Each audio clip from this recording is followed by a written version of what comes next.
How to write introduction in IELTS ऐसे। अच्छा जी, introduction के अंदर जो चीज़ बहुत इंपॉर्टेंट है that you need to understand that introduction is face of your ऐसे।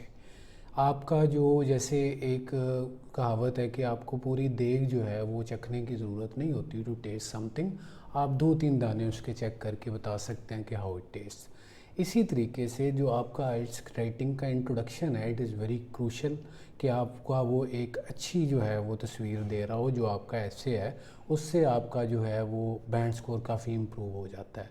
सो we will discuss in detail. आपने इसको डिटेल से जो वीडियो बन रही है इसको देखना है ताकि मैं आपको क्राफ्टिंग सिखा सकूं कि how you are suppose to write your IELTS writing essay. सबसे पहली चीज़, आपने अपने टॉपिक को एनालाइज करना है। समटाइम्स आइल्स के जो टॉपिक्स हैं वो they seems easy but they are tricky. So no matter how easy it seems, आप बड़ी तसल्ली से 2 से 3 दफ़ा क्वेश्चन को पढ़ें और उसको एनालाइज करें। उसके बाद जो फर्स्ट स्टेप होगा जिसके ऊपर आपने जाके जो है वो काम करना है वो है कि अपने आइल्स की जो क्वेश्चन है ऐसे का, उसमें से कीवर्ड्स को आइडेंटिफाई करें कि ये जो पूरा क्वेश्चन है ये किस चीज़ के इर्द गिर्द घूम रहा है।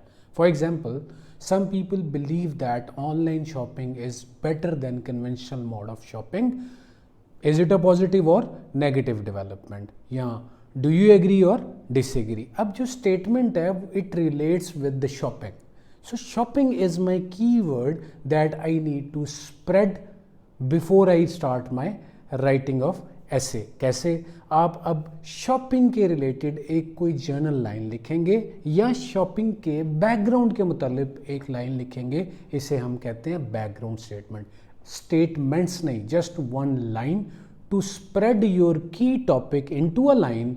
चाहे आप उसका कोई बैकग्राउंड बता दें, चाहे उसकी आप इम्पोर्टेंस बता दें, किसी भी तरीके से आपने एक जर्नल सेंटेंस लिखना है अबाउट द कोर ऑफ ऐसे क्वेश्चन। ठीक है, उसके ऊपर आप एक लाइन लिखने के बाद in second phase now you people are suppose to paraphrase your question in your own language. ज़रूरी नहीं कि आप बच्चों की तरह वर्ड बाय वर्ड ऐसे को जो है वो पैराफ्रेज करें, but highlight that what is actual question. Second step ये हो गया आपका। अब थर्ड स्टेप के ऊपर जाके if you are ask about giving an opinion तो उस ओपिनियन को दे दें। जैसे आपसे अगर उसने पूछा है कि एग्री या डिसएग्री है तो आप बता दें इफ़ यू आर एग्रीड और डिसएग्रीड। या अगर ये ओपिनियन बेस्ड ऐसे नहीं है तो just give highlights about your ऐसे के जो ये जैसे प्रॉब्लम सोल्यूशन ऐसे है तो उसमें हाइलाइट्स बता दें कि that these are the main causes and these can be overcome with certain solutions. एक हाईलाइट टाइप आप उसको दे दें। लास्ट स्टेप पे आप ये बताएं, फोर्थ लाइन शुड बी कि आपका एग्जामिनर, आपका रीडर आने वाले पैराग्राफ में क्या एक्सपेक्ट करे। इसको कहते हैं हुक क्रिएट करना। जैसे आप देखते हैं कि जब कोई ड्रामा सीरियल का कोई एपिसोड है वो ख़त्म हो रहा होता है तो वो अगली जो एपिसोड है उसकी थोड़ी सी हाइलाइट्स दिखा देते हैं टू क्रिएट अ हुक कि आप देखें कि आगे क्या होने वाला है। इसी तरीके से आप भी एक हुक क्रिएट करें that I will discuss these points in details in further paragraphs या following paragraphs। तो इस तरीके से आपका एक अच्छा जो है वो इंट्रोडक्शन क्राफ्ट होगा। याद रहे कि आपका इंट्रोडक्शन इन 4 लाइन से ज़्यादा का नहीं होना चाहिए, क्योंकि अगर आप इंट्रो में अपना सारी जो चीज़ें हैं वो हाईलाइट कर देंगे या उनको बड़ी डिटेल से बता देंगे so then there is no point of body paragraphs. तो इसलिए सिर्फ और सिर्फ आपका जो इंट्रो है it should be a picture of your essay. इसको बहुत डिटेल में ना लिखें, on average 4 lines are enough for that. या अगर वर्ड्स की बात करें तो 70 to 80 words are maximum that you need to write in terms of your introduction in any kind of IELTS जो ऐसे है आपका।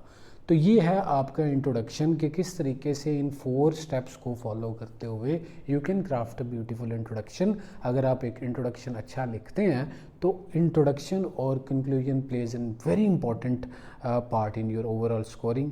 तो आप इन टिप्स को फर्दर, अगर आपके में कोई चीज़ ऐसी जो आपको क्लियर नहीं हुई तो you can drop a message और हम उसको जो है वो एड्रेस करेंगे। शुक्रिया आपका।